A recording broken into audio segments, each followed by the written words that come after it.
afternoon, everybody. Welcome to another ASIA Sensemaker session. ASIA Sensemaker is a discussion-based talk, which is of an informal nature but has an academic value. Today we have with us Dr. Arupjyoti Saikia, Professor of History from Department of Humanities and Social Sciences, IIT Guwahati, in conversation with Professor Amar Devrai, Director of Research Asia, on the book The Quest of Modern Assam, A History, 1942 to 2000. Professor Saikia is a distinguished historian and professor of history at the Indian Institute of Technology, Guwahati. He was educated at three heading universities in the country. He completed his PhD from University of Delhi and his postdoctorate from Yale University. He held the Agrarian Studies Program Fellowship at the Yale University and was several visiting fellow positions at Cambridge University, the School of Oriental and African Studies, and at the University of London, amongst others. Over the years, Professor has written many books, which have won him many accolades. His book, A Century of Protest, won the Sri Kandat Book Prize awarded by the Nehru Memorial Museum and Library in 2015. The Sensemaker today is centered around these compelling insights from his latest work, The Quest for Modern Assam, A History 1942 to 2000, which meticulously explores the interconnected realms of politics, environment, economy, and culture, and shaping Assam since the 1940s. Furthermore, we delve into Assam's rich political history, unveiling the pivotal role it has played in shaping the modern Indian subcontinent and examining the profound impact of the struggle for independence and India's partition on its trajectory. I now humbly request Amoksu to welcome our guest and open the discussion. Thank you, Kushi. First and foremost, Professor Saikia, thank you so much. This is a magisterial book, by all accounts, as you can see from all the transparent post-it notes in the book. The book is only 545 pages, but it has another 250, 300 pages of notes, comments, references, which is what a good book in history ought to be. I'm not a historian, I'm an economist, and I'm also not very familiar with Assam. But when the book came out and when I read about it, my first thought was this is a book that we as an institute, because Advanced Study Institute of Asia, tries to have conversations from the Indian point of view, looking at Asia. And one of the comments in the review, one of the reviews of the book, is that this is an important book if you want to understand South and Southeast Asia today. So this is a book for everybody who's going to be watching it later. Definitely try getting a copy and read it. With this, Professor Saikia, we are going to formally start the proceedings. I hope I have your permission. We're going to keep this conversation, and I'm pretty sure that we'll not be able to cover everything that the book covers, but we'll try and cover most of it. Before we begin about the book, let me ask you a question. You make it very clear that the book is from 1942 to 2000. I'm going to ask you an impolite question. How did Assam came to be? When you start the book in 1942, the Second World War is on, but what made this gigantic province in British India? Because a lot of what happened later has to do with the fact that this was a province that was artificially constructed.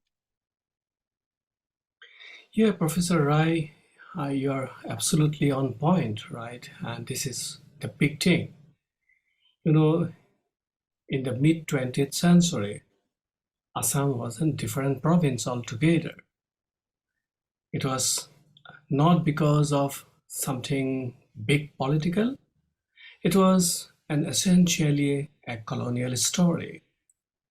The British Empire in the 19th century, it kept on adding many layers and layers of geographical patterns, historical patterns, and new economic entities who are not necessarily uniform, who are not necessarily of one nature into one single unit. And this was not the story of, say, Madras province or the Bombay province.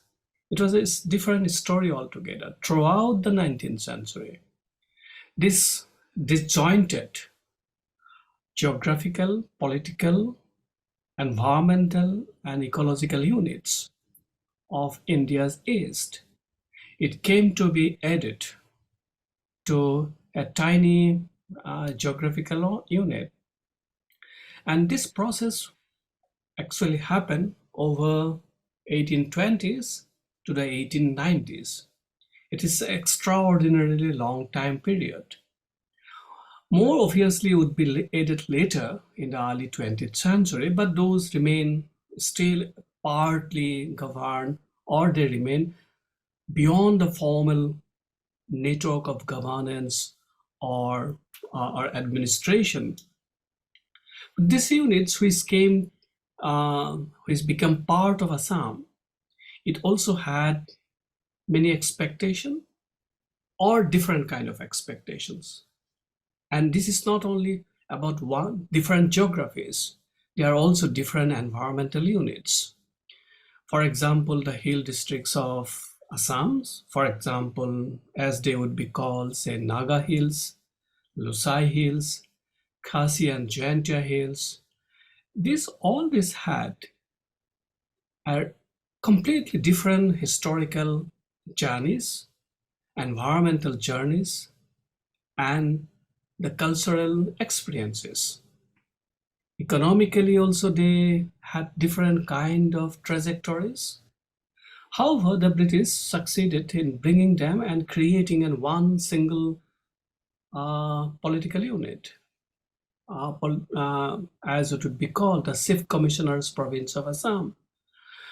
But also, it's not that despite them becoming one single unit, one administrative political unit, they came to be defined, they came to be governed almost in one singular way. No, it was not. Different kind of administrative experiences carried by the British ICS officials went into the process of governance of those regions. The way Naga Hills would be administered, different persons belonging to the different frame of ICS background, he would govern the Lusai Hills, which should later on become the Mizu Hills and Mizoram. It would be governed differently. So hills and the lowlands of Assam, it would be obviously administered, governed, and also the taxation system. The way you collect taxes, this was an important aspect of the imperial rule. Many times across the lowland of India, which include Assam, Bengal, Bihar, central provinces, right? The taxation was one unifying measure of governance and also creating the colonial subjectivity. But here it was a different one, right? A different kind of taxation went on.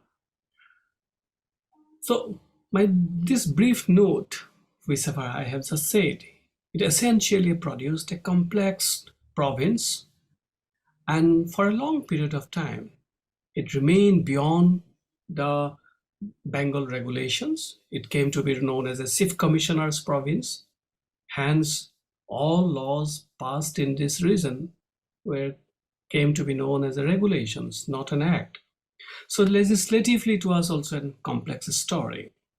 Right. Anyway, in 1947, Assam inherited this very complex political, economic, and environmental geography. In the next course of few decades, and more dramas unfolded for a range of reasons. It was environmental, economic, and other things, right? Which produced a different Assam altogether. Right. Thank you so much for that, sir. You have summarized all of it together. So when the book opens up, and I'm reading now from page number 4, this is a thing that really stuck with me. The butterflies in Assam that year were the most beautiful on record. They added to the sense of the macabre as they flitted amongst the corpses. The book opens up in 1942. The Second World War is on. The indomitable British Empire is literally at its knees on the eastern border. The Japanese have taken over a large chunk, and people are moving away from Burma back to India. There is flight. There are some people who are trying to escape it. I think you have said this in different places while talking about the book, and also your interview to the Partition Archive, that this particular idea, the Second World War, though technically it did not last as long as it did in other parts of the world, but over here, this played a huge role in shaping the future of Assam. And also you write about it, and that is something that I have also come to bear and think about. The two most definitive battles that the British Museum, when it picked up, were not the battles of Normandy or Operation Market Garden. They were the battles of Imphal and Kohima. So how did this experience of the Second World War change this extremely staid province, for lack of any other word? Because this was not where a lot of political activities used to happen. But come the Second World War, everything changes. So how did the Second World War change this area? And B, do you still think that we can still feel the after effects of the Second World War even now, 80 years removed? Okay, one thing is very clear, that suddenly in 1942, the years between 42 and 44, it suddenly completely dramatized Assam's political position in the history of British India. Till that year, in 1942, it was absolutely a silent territory, right? Right. It would only be the frontier province. It would be the hinterland in terms of supplying the British and the British economy and also the global market. Range of commodities, whether it was timber, oil, coal, tea, jute. This is essentially a story of that, right? British also, to a great extent, it also did not formally incorporate into its structure of governance many of those hill territories, right? Not because they did not want to, but even till the early 20th century, most of the hill residents, they were firmly opposed to the idea of British entry into their habitat, right? In fact, it was only in 1911, some parts of modern Arunachal Pradesh, which was never at independence, it valiantly fought against the British army. In fact, British sent their military expeditions as late as 1911 to those areas. Yes. Apart from that, it was essentially the most remotest area. The Patkai Hills between Burma and Assam. It seems to be the most stable, not to be worried, and a peaceful story. But when the war began to unfold in the neighboring Burma, it was an unexpected turn of the event, primarily because of the massive Japanese military mobilization in Burma and the subsequent challenge to the Indian colonizers who had settled in Burma in the previous decades, right? As we all know, many from India, in millions, they have settled in Burma. They became extremely prosperous and powerful as an transformation, as an agents of economic transformations in their previous decades. But there was also unhappiness amongst many Burmese populations against the Indian settlers, and we saw rising Burmese nationalism in late 1920s. Now in 1942, when the Japan occupied Burma, and I'm not the right persons to tell it in detail. There are enough military history of the Second World War. I'm just drawing what are the central issues for our discussion. The huge flows of the Indians, outflow of the Indians from Burma to India through the extremely hostile and difficult mountainous passes to India, it suddenly raised hue and cry, right? It was not only a story of sudden disruption in terms of your care of your citizens, right? But also the extraordinary vulnerability of your defense, right, of your security. Suddenly, the British Empire realized that, unlike their general understanding, they are facing one of the most aggressive, powerful army from an unexpected corner. So this sudden military vulnerability, and it put the British Empire in an awkward situation. By the same time, the Allied army began to prepare itself for this, for the defense of the empire, right? Many American, the British, the Chinese, all now combine together because they have to now put a stop to the impending the control of parts of this territory by the Japanese. In fact, that process, that military preparedness, it was an extraordinary event in India. No other parts of India had experienced this during the Second World War.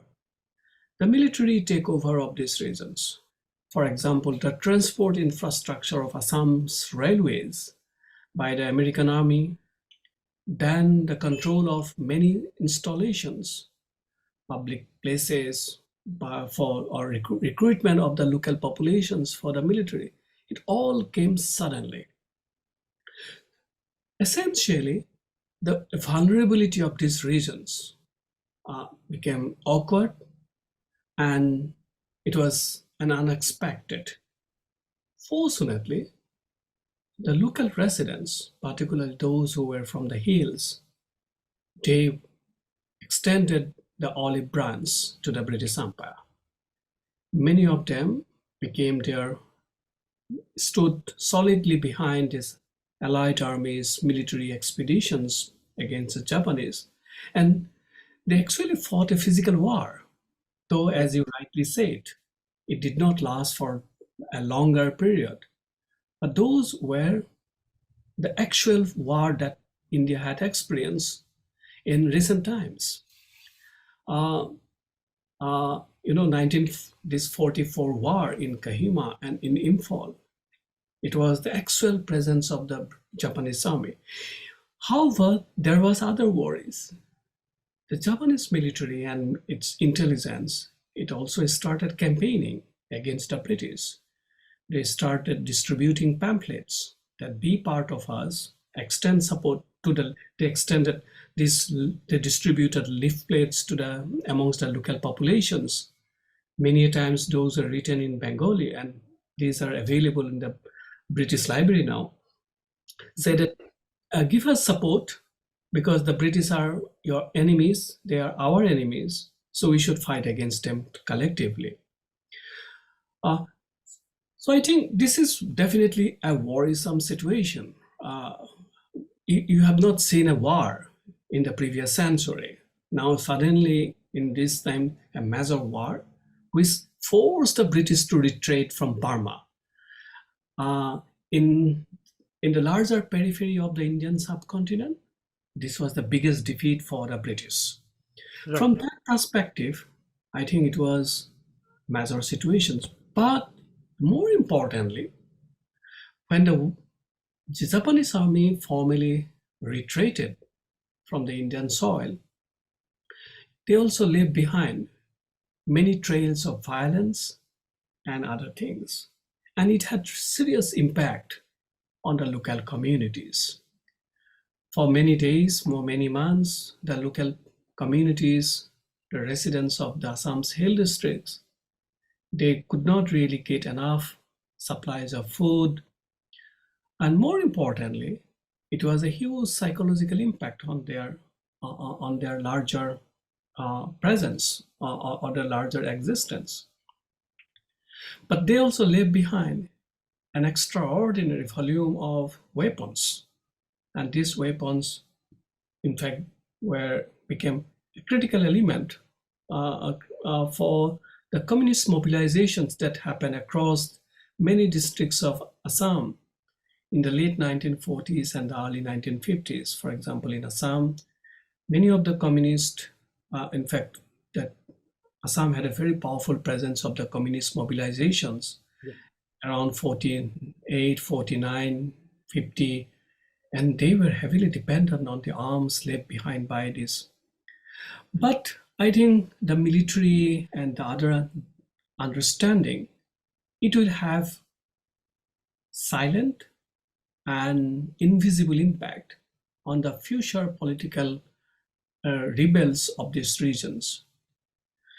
Anyway, the local population learned the art of how to combat this kind of challenges from foreign enemies. Their understanding of the topography was extraordinary. Their understanding of transmitting the knowledge of intelligence, that was also, it came handy for the Allied Army. Collectively, it was the will and ability to combat the local residents against the enemy came for the great rescue and the great help for the British Indian Army as well as the Allied Army. Many local people benefited out of this war also. Many became contractors because war also produced a new to a very tiny sections of the people. But these wars also produce great literary works that are also critical. I'm always impressed by the kind of literature that was produced around the war situations. These are classics in Assamese literary imaginations. Right. Thank you. That was a detailed and an expansive answer. Would you say that, because when I was reading the book, one of the images, you have an anthropologist who's writing an account of being in a place and an American soldier, a Black American soldier is driving by. And that's not a shock to anybody there, apart from her, if I'm not wrong. So do you think that the process, the 2 or 3 years that the war lasted in Assam, took away the shock from the people who had not seen conflict for a long period of time? And that also got them ready to think in terms of their place in economy and society. Because one of the things that becomes very clear, that technically there might be areas in hill region of Assam that are not part of formal governance system, but they were interlinked with the commercial enterprise all over the world. So it was not like they were some cut off from the world who have no idea about what's happening in the world. They're part of the trading linkages and economy. They have access to oil. Oil is the black gold. So, but in all of this, whenever any situation arises, for example, in the Second World War, they are cut off from their own oil. They are paying all of this to the British command at very paltry prices.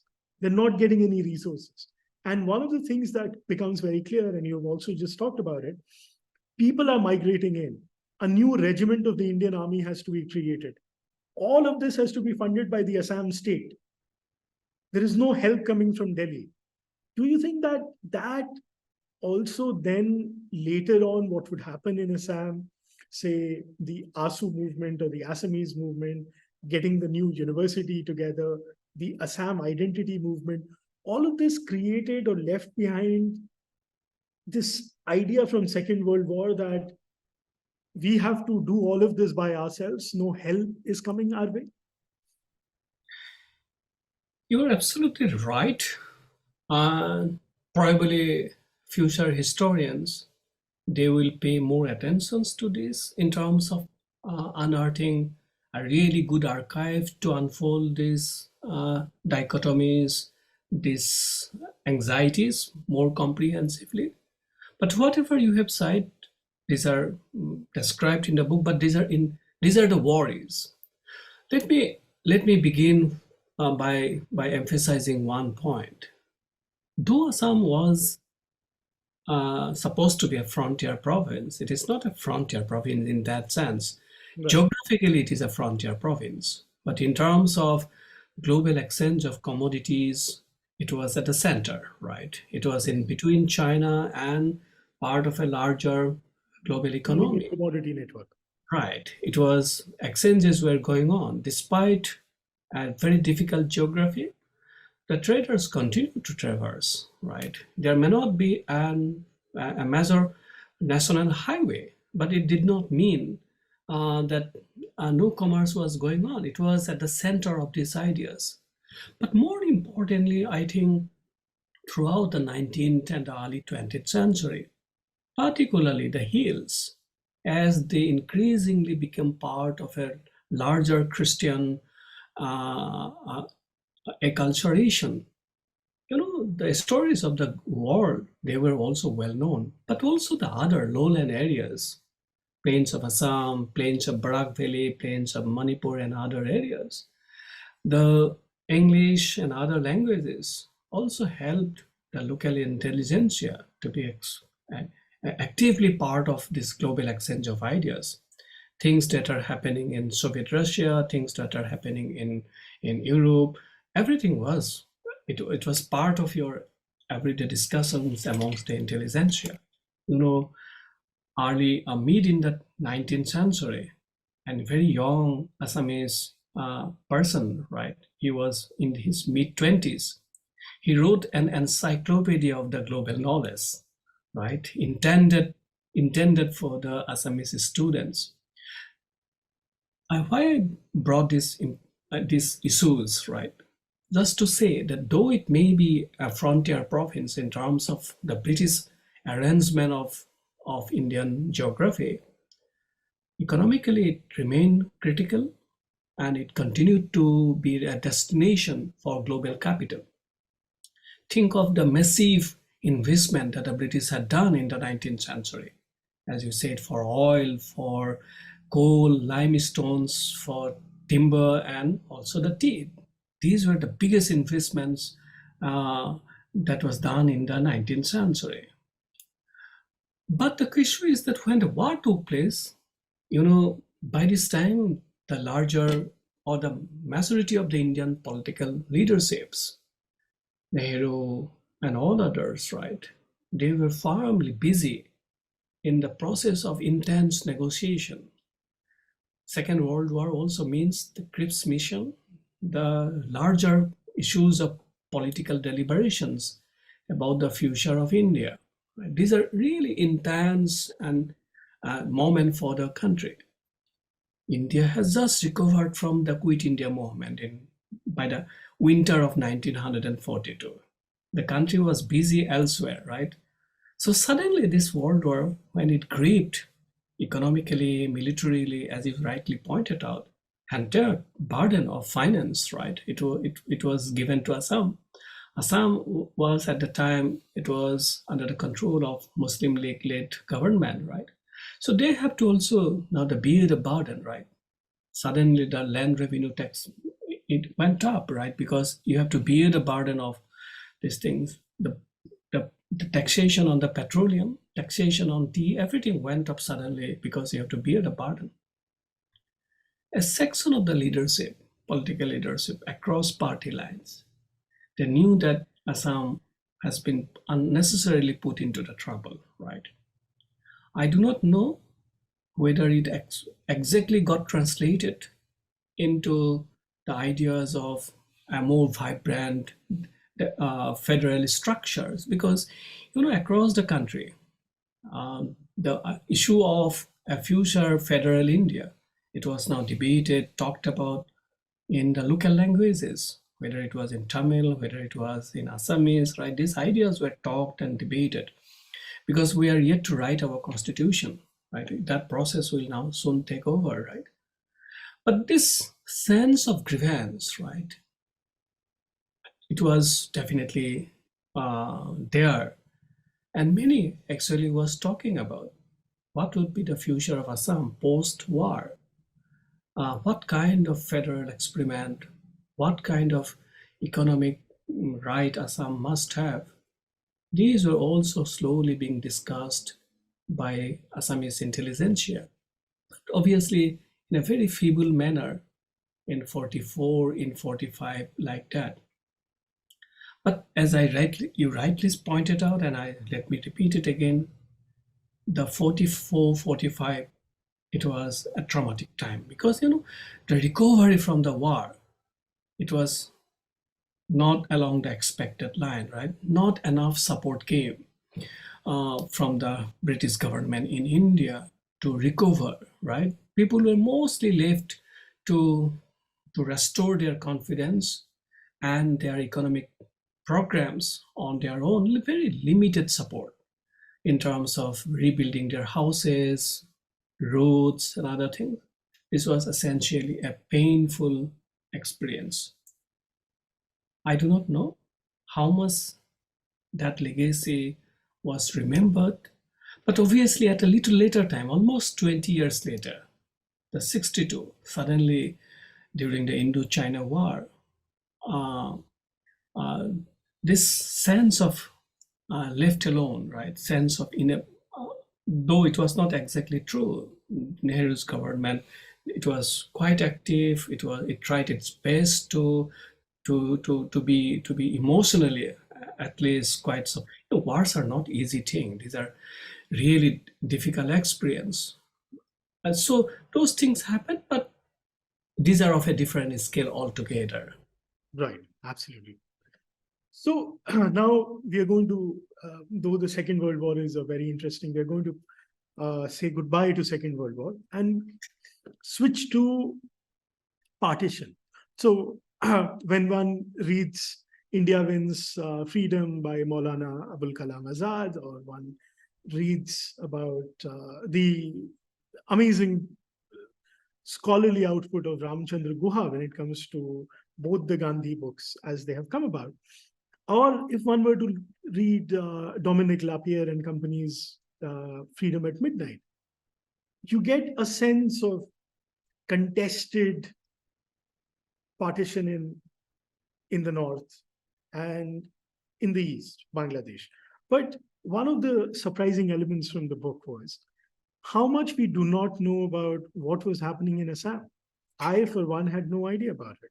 And it was a contested legacy. I'm quoting a letter that was written by Rabindranath Chaudhary to the then Home Minister, Vallabhbhai Patel. It is a meaningless fury, signifying nothing. One man, Sir Cyril Radcliffe, from 3,000 miles afar, comes as arbiter of destinies of millions, draws up a whimsical line on the map, propped up by worthless arguments, and that is that. Everybody has to submit to it. What a pity. This is a very strongly worded letter that is being written to the man who would later be called the Iron Man of India. And it is not just about Hindu and Muslim in this. It's also, I mean, of course, there is the legacy of Karimganj, as you point out. There is also Sylhet, which has been, from the start, everybody is clear that, Sylhet is not going to be here. And that kind of leaves Assam in a very vulnerable position.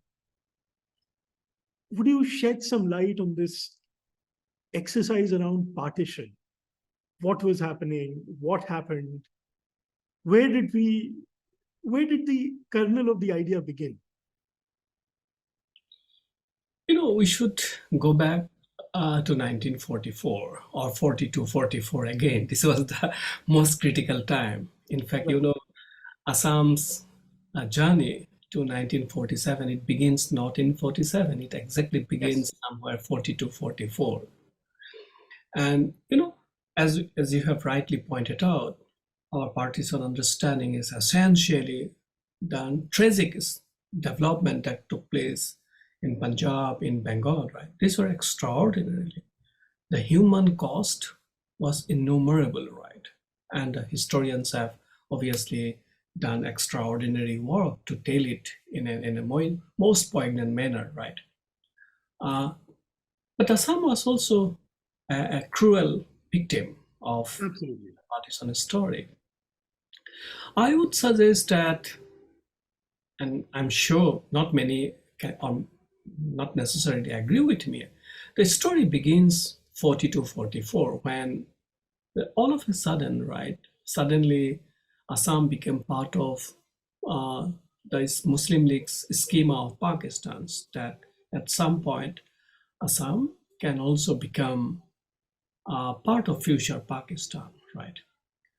That process got intensified in the next few years, and the Congress leaders, the Muslim League, all right, they were not sure, right, how to resolve this crisis, right? Because essentially the Pakistan story was unfolding in northwestern India, in Bengal, but this was a silent space, right, where things were unfolding. But this was also to do with the way the land, the economy, right, or resources got entangled in the previous years, right? Now coming back to 1946 and 47, this was the time when the Congress really became aggressive against the new settlers, eviction programs, or evictions of the settlers from Bengal. It really got intensified in the in the summer of 1946. Particularly those who were followers of Islam, right? They really got annoyed and disturbed by this turn of the event. Now, around this time, right, that the intensification or the passionate appeal that parts of Assam should also be part of Pakistan's, it really caught the imaginations of thousands of the people who were recent settlers in Assam, right? Many of them were from Bengal. They were largely from Bengal.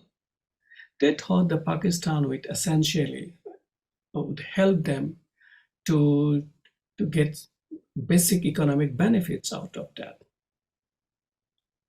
So around these months, May, June, July, August, right? Around these months of 1947, there was intensification for parts of Assam's inclusion into Pakistan, right? The support obviously came from the national leadership of Muslim League. Many, for instance, say the Nawab of Bhopal wrote to Jinnah saying that even if Assam cannot be made part of Pakistan at this point, there is no other way. It will have to be in a process of time. In future, it will eventually become part of Pakistan. So this also created anxieties and worries, right? There were not many supporters of ideas of Assam's inclusion into Pakistan, but there were also supporters of the idea, right? This is one story. Eventually, it did not happen, but there was also a brief political positions taken by the British government, which as we all know, is a cabinet mission. Cabinet mission essentially suggested that India would be given freedom, but it would be an united India, but it will have three different sections in which should go into the representations of the Indian constitution making process. Assam would become part of Bengal, because and Assam would basically lose out in terms of its political voice to the power and dominance of Bengal. Assam's aggressively resisted this idea. Gandhi was one of the solid supporter behind Assam's idea that Assam should not endorse this idea of inclusion of its inclusion with Bengal. There are many, particularly the Hindu Mahasabha leaders from Bengal. They also extended support to the Congress cause in Assam. Obviously, Patel and Nehru, they also saw that Assam has a logic, and they also finally endorsed Assam's refusals to become part of. So Assam's partition came in this context. You know, there are two aspects to this partition. One, what would be the fate of and largely Muslim-dominated districts of Assam to be called Sylhet, right? Sylhet, as we began our discussion, it was also added to Assam, right? You know, it's many layers of geography that was added to Assam in the 19th century. Sylhet was one of them. Sylhet almost had a pendulum-like relationship between Assam and Bengal, right? Sometimes one time it will be with Bengal, one time it will be with Assam, but essentially it was sandwiched between these two powerful forces. Now, as Mountbatten early in 1947, it decided the plan for the India's independence, Sylhet's fate was also sealed, that there would be a referendum, and this referendum would decide where the Sylhet will go.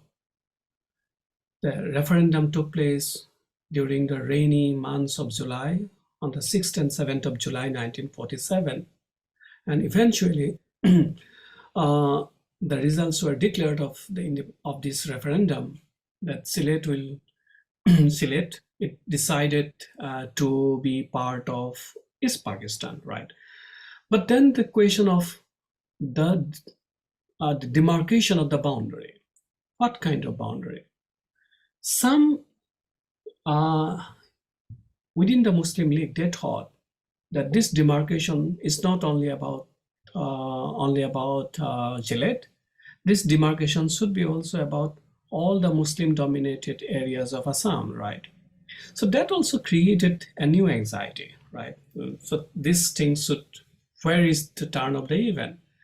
Finally, it was decided that only Sylhet's boundary would be decided. But when the partition exactly came, it was a terrible experience.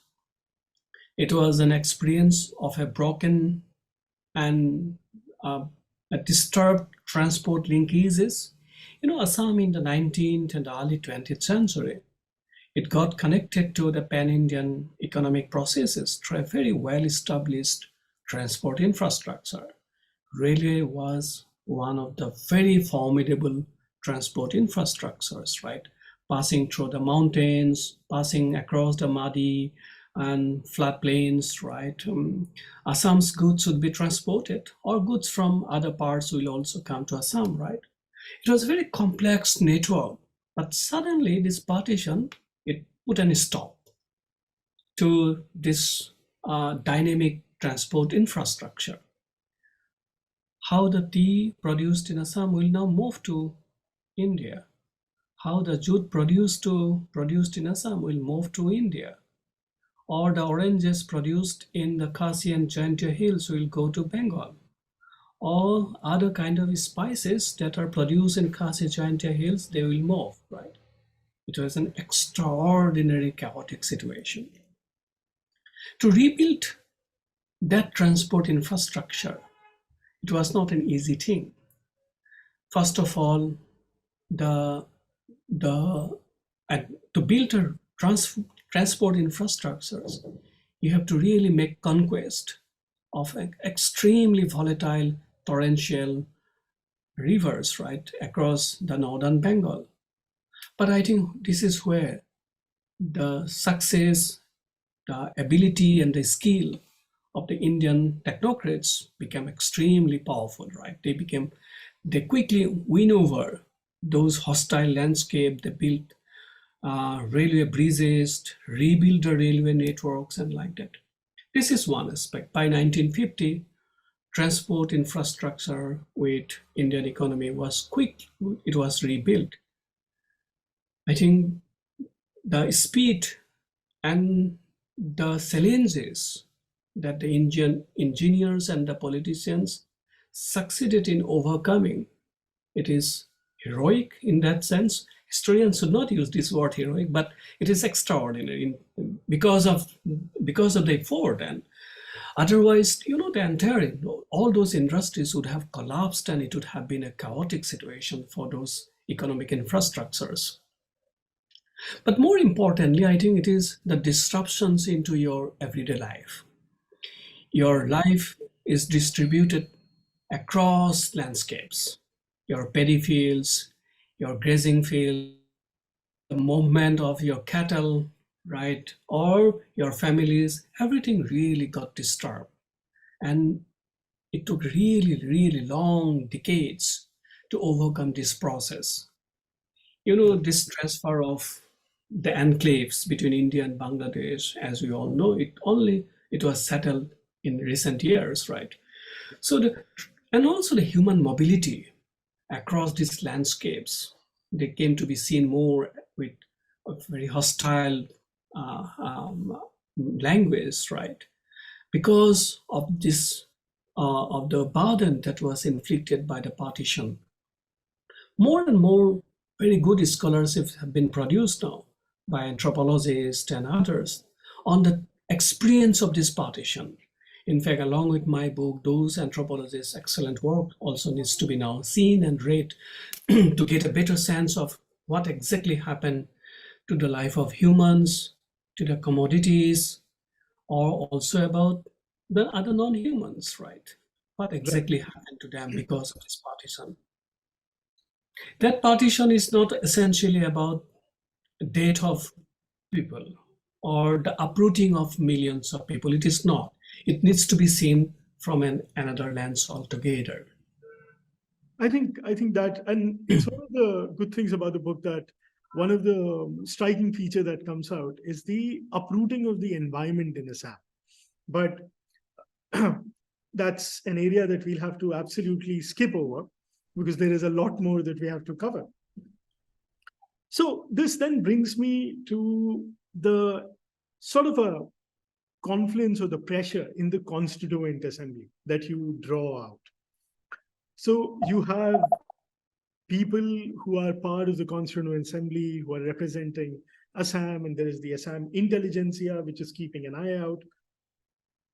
And as you show it very clearly in the book, then they don't really have a room to negotiate. I mean, they want to come up with a system where Assam can exist within the federal structure, but not a lot of federal help is given to them. What they don't really, they're not able to eke out what they went in to eke out. And this clearly shows in the treatment of two iconic industries of Assam, jute and tea. You just talked about it. But the fact is that that thin strip, what you call the chicken neck now, that has virtually, I mean, every time East Pakistan wanted to frustrate India, they would just say, no, you know what, we can't allow you to go from Assam to Calcutta. So a lot of capital moves away. And I think you have this thing where you talk about that frontier areas were places that you could pluck gold out of thin air because they were so rich, because they were part of this complicated, and all of that disappears almost overnight. Can you shed some light about what happened in the Constituent Assembly, what the pressures were, and do you think that has left or created a space for some frustration with what some people till 1980s used to call mainland India? Personally, I feel this was the strength of the India making, the Constituent Assembly, right? So little studies have been done. We have extraordinary work, beginning from Austin's work to many others in recent works, right?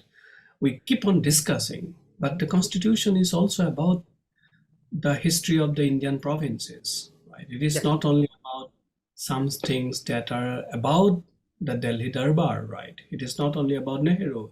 It is not only about the big players. It is also about the smaller players, their expectations and their dreams. Many Indian provinces, as we called them at that time in 1946, and in these months, 47, 48, and 49, these are intense debates, negotiations on range of issues. In fact, probably this was the first time that everyone looked forward to the floor and the debates of the Constituent Assembly, how the ideas of future India would be talked about, right? Amazing time. We should be really happy that such a fascinating thing happened in India, right? Everybody was discussing about the Constitution. It is not some few very senior technocrats sitting down or lawyers sitting down drafting the law. This entire process was happening in front of the public gaze. And Assam was not also far from that experience. Right. Assamese newspapers of the time, every day they would report front page and sometimes full page coverage about what is being discussed in the Constituent Assembly. What are the issues and where is Assam's state? Obviously there are several logistic issues. One, it is also the questions of numbers. Assam had fewer leaders who were sent from Assam to the Constituent Assembly. But there are very interesting combinations. The most important person, I would say, Gopinath Bordoloi. Bordoloi was a trusted man of Gandhi. He was also close to Nehru and Patel. He was also Assam's premier, though he did not rule. He was not Assam's chief minister for the entire duration of 1936 to 46. There were 5 ministries in Assam from 1936, and Bordoloi was briefly for 2 times, but he was very well aware of the larger national politics. Very softly spoken, absolutely well read, but he also knew what should be the future. But he was also given companion by several other leaders. I'm not naming all of them, but I would like to say at least the 2 names. One is J.J. Nichols Roy, the Khasi leader, was absolutely brilliant, and who also, along with Jaipal Munda, right, who can speak on behalf of the India's tribal communities. Then in 1947, the another person who happened to be the Premier of Assam representing the Muslim League government, Muhammad Sadullah. Sadullah was a very intelligent lawyer, exceptionally successful as a politician, but he was not a very conservative or amongst the Muslims, right? Many Muslim leaguers were not very happy with him because of his political approaches also. In 1947, he was inducted as a key member of the drafting committee of the Constitution. So this is a very interesting combinations. So Bordoloi's ideas and suggestion, any proposal amendments, it would be vigorously defended in the writing process or in the process within this small team of Constituent Assembly's drafting committee of the constitutions by Sadullah, because Sadullah also knows he was Assam's finance minister in the 1930s, if I'm not wrong by any mistake, right, by any chance. So he knows the operation of finance, and he also knows a range of legal issues. So both walked hand in hand. But the issue is, what kind of issues? I think this is definitely an eye-opener for many of us and all future historians of India's constitutions. They were debating about an important aspect. It is the financial arrangement in the future federal India. The kind of taxation, the kind of share that Indian provinces should be entitled to. This is the most important topic that Assam's members really debated. On other larger issues, most of the time Assam's members were silent, probably they were listening, they might have agreement, disagreement, we have no other options to know about that on the bigger issues, but on these issues, they were really, really aggressive. What would be the province's rights in terms of sharing of the federal tax, right? Assam's leaders, Bordoloi and Chadula, they knew it very well that Assam's future is dependent on this right to have the share to the taxation on tea and jute. Interestingly, tea was not a taxable commodity, despite so much of profit out of this till 1930s, right? But when Bordoloi government came, they for the first time they made it a taxable income. So now what will happen to this? Whether Assam will get access to these resources? This was heavily debated. I would say Assam was not a great winner in this tug of war, right? But Assam's agony was also shared by many others. Orissa, the Madras province, right? Many others shared this story.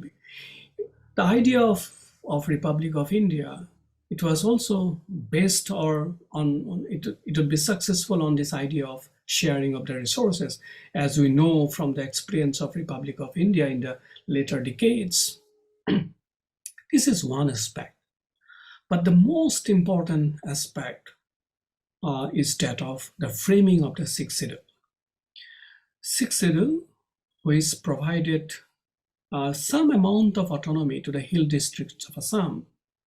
This was an extraordinary event, not in terms of the clauses and aspects of this Sixth Schedule of the Constitution of India, but this is the time when the members of the Constituent Assembly, they actually went to the field.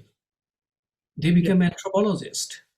They listened to the people. Unlike the bigger developments that were taking place inside these very cozy floors of the Constituent Assembly, Bordoloi and his friends, who were colleagues from the Constituent Assembly, who was entrusted by the Constituent Assembly to look into this future of India's tribes and the scheduled tribes, right? What would be their future in the schema of Republic of India? Bordoloi spent several months speaking, walking around, traveling into the different hill districts of Assam, listening to their expectations, what they want to know, and what they wanted to experience in the Republic of India. What kind of politics, what kind of political power, what kind of cultural freedom or economic entitlements they are thinking of in the schema of Republic of India. This was an extraordinary experience, I would say. The people, they prepared draft model of constitutions back in those hill districts. The Khasi Jaintia people, the Mizos, they wrote draft constitution. This is the model that we would like to be happy with. They simply wanted, they need some amount of autonomy, but what they want, they essentially want material improvement of their territories, roads, better schools, better housing facilities. Those are the dreams of an average Indians during this constitution making process. So I would say that Assam's experience in this Constituent Assembly should be an eye-opener for us, right? What was the expectation of an average Indians, right? Away from the larger developments that were happening at the center, right? What would what was their dreams. And Assam's this entry in the federal scheme is essentially about that. It tells that story, but it also tells the story of this big thing, federal finance, how it should be negotiated and handled, but more importantly about the future of citizenship. Because citizenship question was also intensely debated for the first time by 1949. Who is the citizens? That came essentially because of things that were happening back in Assam. That intense political debate unfolded there. I think one of the great takeaways from the book has been that a lot, at least to people like me, was not clear of what all was happening in that part of our country. And it just comes as an eye-opener of all the conversations that were taking place, which were not really, say, recorded in, a lot of the historical accounts that we have seen over here, because we are not professional historians. We are average people who are interested or have an idea about the idea of India, as some say. But there are multiple ideas of India's, and perhaps more stress has to be laid to different regions. We have nearly crossed an hour. So I'm going to ask you 2 questions and then open it up to my team. I want to now ask you a slightly contentious question. And if you think that perhaps this is not the right time to answer, you might say so. Verrier Elvin makes an entry in the pages of your estimable book. And I am a great admirer of Mr. Elvin, and also the person who sent him there, the first Prime Minister of India, Mr. Nehru. But when we read about it, and as you just pointed out about the field trip that people of the Constituent Assembly were taking, now Mr. Elvin is certainly drafting a manifesto for NEFA, sort of a philosophy for it, how it should be.